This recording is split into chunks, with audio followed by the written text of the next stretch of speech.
आप सभी को जानकारी होगी कि हमारे चंद्रयान-3 ने 23 अगस्त को शाम के 6:04 पर चांद के साउथ पोल पर सॉफ्ट लैंडिंग की थी और चांद के साउथ पोल पर सॉफ्ट लैंडिंग करने वाला भारत पहला देश बना था। दोस्तों, 23 अगस्त को चांद पर दिन था, मतलब उस समय वहां पर सूरज की रोशनी थी, वहां उजाला था, जो कि हमारे चंद्रयान-3 के विक्रम लैंडर और प्रज्ञान रोवर के चार्ज होने के लिए अति आवश्यक भी थी। लेकिन दोस्तों, अब वहां पर रात होने वाली है। जैसा कि आप सभी जानते ही हैं कि चांद पर 14 दिनों के लिए दिन होता है और 14 दिनों के लिए रात होती है। जब चंद्रयान-3 चांद के साउथ पोल पर लैंड किया था, उस समय सूरज की रोशनी हमारे प्रज्ञान रोवर और विक्रम लैंडर के सोलर पैनल को चार्ज कर रहा था और उसी से विक्रम लैंडर और प्रज्ञान रोवर अपने कार्य को कर रहे थे। लेकिन दोस्तों, अब चांद की सतह पर अगले 14 दिनों के लिए रात होने वाली है। ऐसे में हमारे विक्रम लैंडर और प्रज्ञान रोवर को अपने बैटरीज को चार्ज करने के लिए जरूरी सूरज की रोशनी नहीं मिल पाएगी और उनकी बैटरी डेड हो जाएगी और ऐसी स्थिति में विक्रम लैंडर और प्रज्ञान रोवर का इसरो के कंट्रोल रूम से संपर्क टूट जाएगा।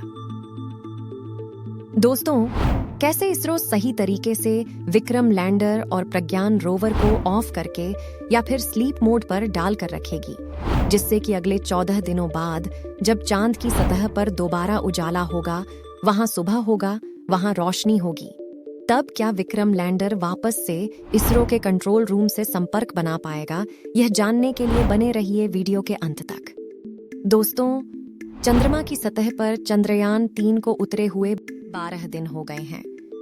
चांद के दक्षिणी ध्रुव पर अब शाम हो गई है और एक दिन बाद ही रात हो जाएगी। इसरो ने रोवर प्रज्ञान और लैंडर विक्रम को स्लीप मोड में डाल दिया है, यानी अब रात के अंधेरे में रोवर प्रज्ञान पूरी नींद लेने की तैयारी में है।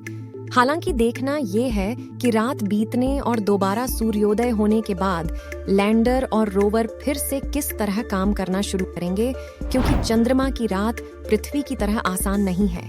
यहाँ रात भी पृथ्वी के 14 दिनों के बराबर लंबी होती है। इस दौरान चांद के दक्षिणी ध्रुव का तापमान -238 डिग्री सेल्सियस तक पहुंच जाता है। आपको बता दें कि लैंडर विक्रम और रोवर प्रज्ञान दोनों ही सूर्य की रोशनी से अपनी बैटरी चार्ज करते हैं। ऐसे में अंधेरे में दोनों ही काम नहीं कर सकेंगे। हालांकि अंधेरा होने से पहले दोनों ने अब तक का टास्क पूरा कर लिया है। रोवर और लैंडर को इस हिसाब से ही डिजाइन किया गया था कि वह सूर्य की रोशनी में ही काम कर पाएंगे।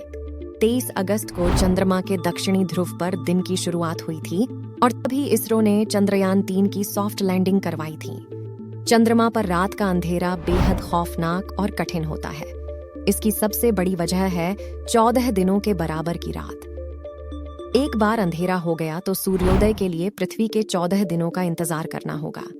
दूसरा, यहाँ ठंड बहुत बढ़ जाती है। तापमान -38 डिग्री तक चला जाता है। कई ऐसी भी घटनाएं हो सकती हैं जिसके बारे में हमें पता भी ना हो। इसके अलावा चंद्रमा पर भूकंप भी आते रहते हैं। वायुमंडल ना होने की वजह से अक्सर उल्कापिंड गिर जाते हैं। कह सकते हैं कि ऐसे कठिन और डरावने माहौल में अगर रोवर प्रज्ञान और लैंडर सुरक्षित रहते हैं और सूर्योदय के बाद फिर से अपना काम शुरू करते हैं, तो ये बहुत बड़ी बात होगी।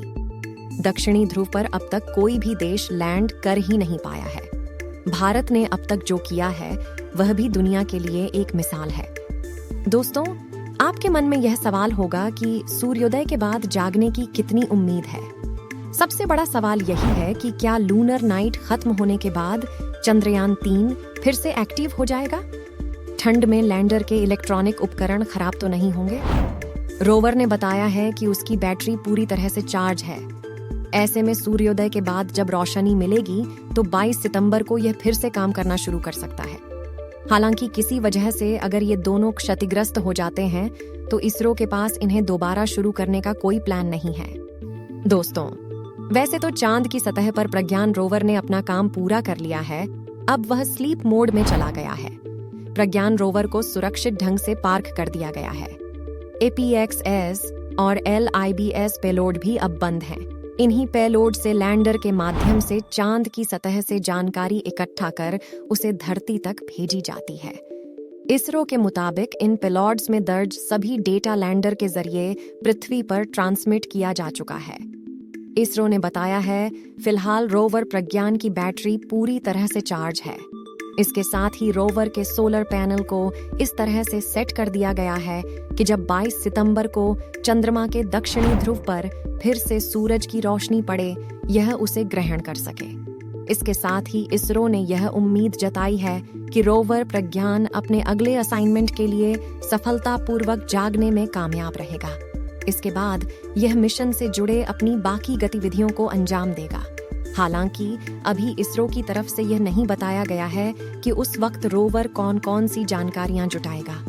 क्या होगा अगर रोवर की नींद नहीं खुली तो दोस्तों, अगर तय कार्यक्रम के मुताबिक रोवर एक्टिव नहीं हो पाता है और किसी कारणवश अगले सूर्योदय पर रोवर की नींद नहीं खुल पाती है, वह एक्टिव नहीं हो पाता है, तो उस हालत में यह भारत के चंद्र राजदूत की तरह हमेशा के लिए वहां मौजूद रहेगा। बता दें कि 23 अगस्त को भारत ने चंद्रयान 3 की सफल सॉफ्ट लैंडिंग चंद्रमा के दक्षिणी ध्रुव पर कराई थी। भारत चंद्रमा पर सॉफ्ट लैंडिंग करने वाला चौथा और दक्षिणी ध्रुव पर पहुंचने वाला दुनिया का पहला देश बन गया था।